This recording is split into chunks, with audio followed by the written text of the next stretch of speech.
Étudier en Arabie Saoudite. Aperçu global du quotidien d'un étudiant au sein des universités saoudiennes. L'arrivée sur place. Remarque préalable. Entre l'acceptation de la candidature et la délivrance du visa. Dans certains cas, et selon les universités, il peut s'écouler un délai compris entre 6 mois et 3 ans. Au moment d'arriver en Arabie Saoudite, un employé se charge d'accueillir le futur étudiant, ou la future étudiante, dès l'aéroport, avant de l'accompagner et l'assister dans ses démarches, une fois sur place, à l'université. Il est toujours possible de s'appuyer sur un réseau de compatriotes au début, en s'installant. D'ailleurs, il n'est pas rare que les citoyens d'une nationalité en particulier fassent marcher le bouche à oreille, et renseignent, voire, aident, leurs compatriotes, à postuler et à s'installer, une fois sur place. Rappel. Lors du processus d'inscription, les candidats, et les candidates, s'engagent, en cas d'acceptation, à respecter sans réserve, une fois sur place, le règlement intérieur de l'université, mais aussi toutes les règles qui leur seront imposées, tout au long de leur séjour d'études. Enfin, il est à noter que les nouveaux arrivants bénéficient d'une allocation de rentrée. Cette prime sert à financer le coût généré par l'installation. Infrastructures. Les infrastructures disponibles au sein des universités saoudiennes sont les suivantes. Hôpital, clinique, bibliothèque, supermarché, salle de sport, terrain de sport, coiffure, tailleur, piscine, livres, snack, café, restaurant, épicerie, ligne de transport en commun, métro et bus. Ouverture de compte bancaire spécialement dédié pour disposer de sa bourse mensuelle. Possibilité d'ouvrir un autre compte, dans une banque locale, afin de recevoir de l'argent de l'étranger, ou passer des commandes sur Internet. Possibilité de recevoir des colis. Le tout, gratuit, à quelques exceptions près, comme les repas, pour les étudiants, par exemple. Les repas, 3 par jour, sont normalement gratuits. Cependant, certains établissements demandent une participation financière, qui est de l'ordre de 1 à 2 euros en général. L'environnement. Il y a des milliers d'étudiants dans les universités saoudiennes, dont la majorité sont des nationaux.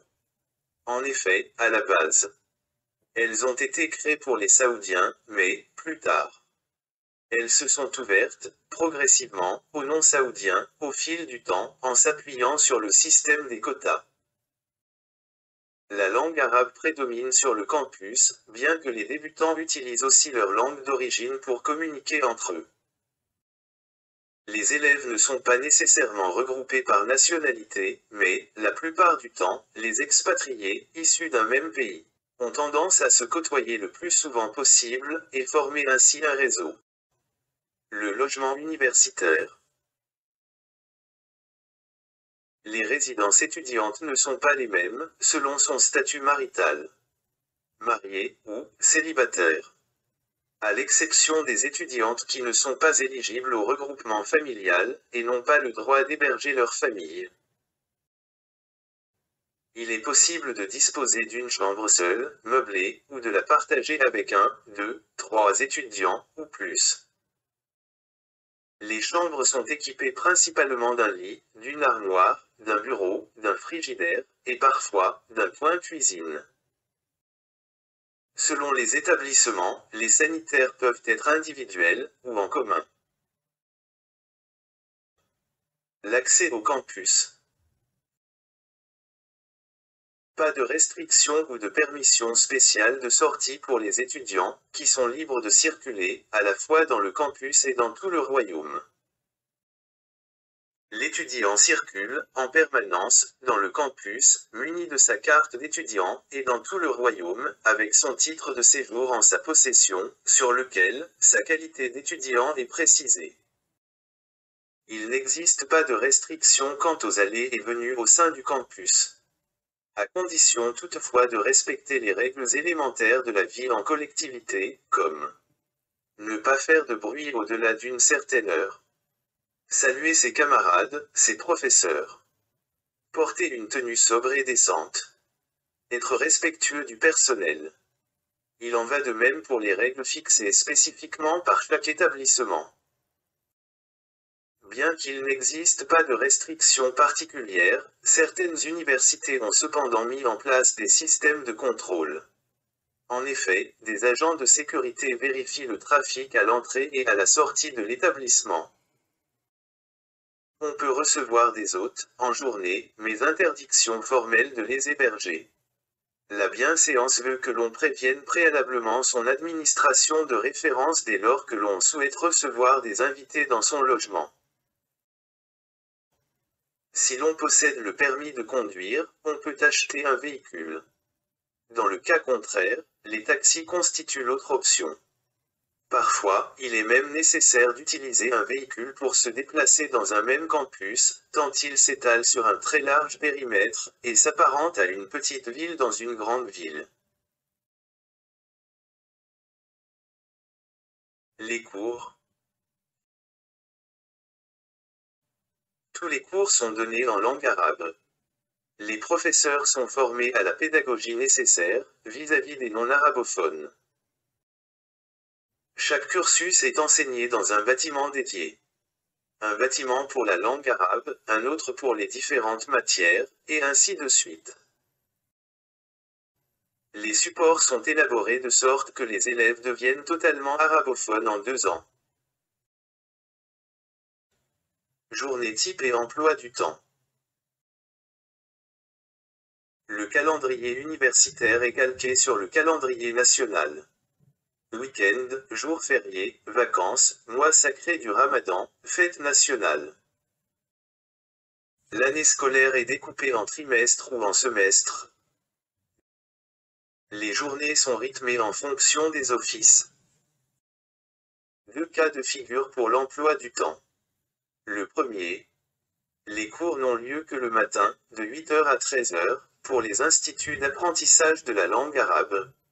Au cours de cette matinée, 1 heure est consacrée à chaque discipline. Dans tous les autres cas, les cours peuvent se répartir entre 8h et 22h pour les niveaux supérieurs. Après l'office matinal, il est possible de prendre son petit déjeuner au restaurant universitaire, puis de se rendre en salle de classe. Les après-midi, après le déjeuner, sont libres. Révision, lecture, apprentissage extrascolaire, repos, sieste, sport, voyage sur de courtes distances. Puis, vient le repas du soir. La plupart des pensionnaires vont se coucher, d'autres en profitent pour faire de la lecture ou réviser les cours, avant de s'endormir également. Pendant les grandes vacances, les étudiants séjournent le plus souvent dans leur pays d'origine pour diverses occasions, telles que visiter des proches, amis, effectuer des démarches et ainsi de suite. Celles et ceux qui choisissent de ne pas retourner dans leur pays d'origine pour les congés, et restent dans le campus, peuvent suivre diverses formations proposées durant la période estivale. Services annexes. Quelques établissements proposent même un service d'entretien à destination des étudiants. Ménage, lessive, peinture, rénovation et installation de nouveaux meubles font partie des prestations disponibles. Il est interdit de travailler, dans le royaume, sous le statut d'étudiant, excepté dans certains cas, et sur demande des administrations universitaires. Par exemple, des étudiants peuvent être recrutés ponctuellement en tant que traducteurs, interprètes, ou référents international. On peut aussi compter sur la générosité d'associations locales, pour des distributions de repas, ou de vêtements, ou d'autres formes d'aide, de façon ponctuelle. Autres informations. Pour les étudiantes ayant des enfants en bas âge, des crèches, payantes, sont parfois présentes sur les campus.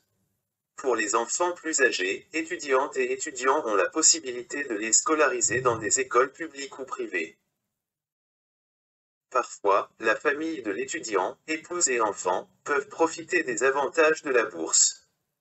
Tout dépend de la politique appliquée par l'université en question, sur ce point.